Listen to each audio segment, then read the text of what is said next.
Hey guys, we're going to be discussing economics today, specifically chapter 19. You should have it pulled up on your computer screen or in front of you, maybe printed out. We'll be discussing all about the world of personal finance. Um, to get there, we have to know why we study personal finance. There's been a consumer movement called consumerism over the last about 100 years or so in the United States. And basically, it is there to make sure that we are educated as consumers. It's been noted that as different types of advertisements become more exciting and more advanced, businesses can tend to become more sneaky in what they say. And consumerism is a movement to educate us as consumers to make sure that we're getting the things that we need from our advertisements. There's been set out this list called the Consumer Bill of Rights, and there are rights and responsibilities, and we're going to go over the rights today. Your job is you are going to need to write down each of these, and as I read them, pause the video, write down, bring it in on a notebook so that I can check them. That's going to be worth 50 points, so make sure you do that. Number one, safety. We have the right to safety. So number one is right to safety. Products cannot endanger consumers' lives or health.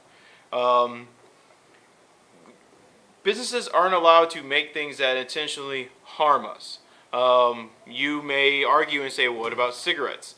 Cigarettes, since we've known that they do cause cancer, they're made less and less, and eventually they will get removed. So rule number one is the right to safety.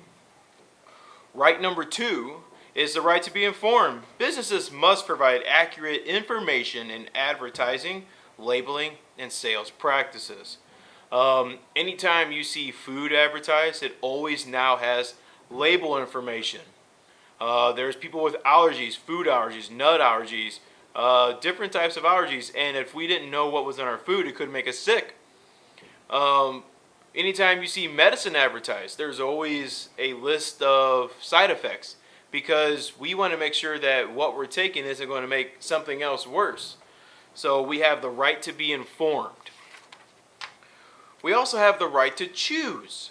Consumers should have a variety of goods and services from which to choose. This came about when one or two companies would take over an entire industry, like the phone company or the TV companies. And what happens if there's only one or two businesses with a choice is they can charge as much as they want. Well, the government says you're not allowed to do that, and they call that a monopoly. And so there's no monopolies in the United States. So we have the right to make our choices. We may be able to choose generic foods. We may be able to choose a different car. That's one thing that we have in the United States that we should be proud of is the right to choose. Okay, so that was right number three. Right number four is the right to be heard. The government must consider consumer interest when creating laws. So when the government is creating new laws, they have to take into consideration what we say.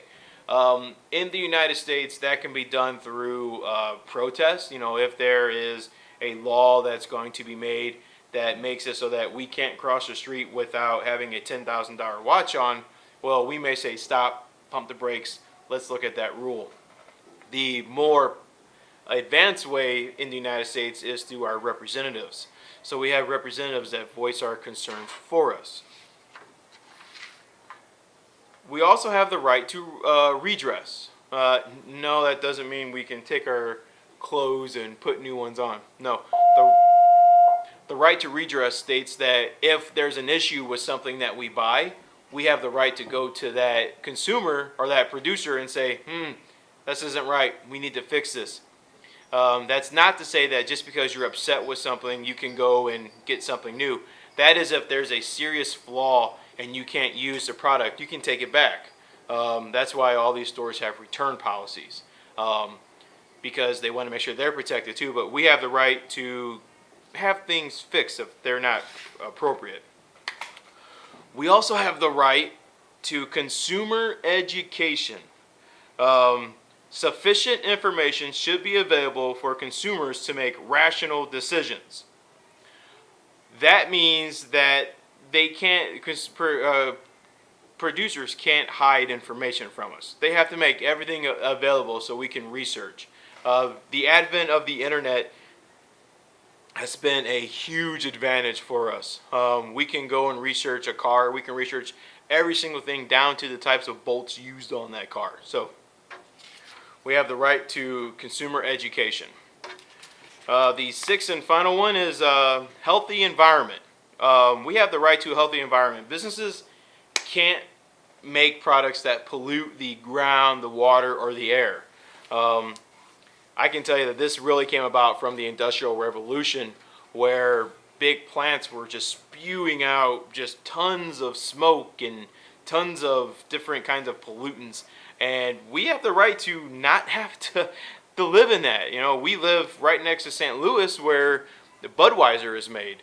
Well, without these kinds of rights, they could just pump all kinds of waste materials into the ground or into the sky, but they're not allowed to do that.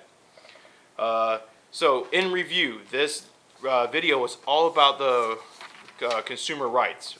And I'm going to go over those one more time so you can make sure you wrote them all down and make sure you write a description of each as well.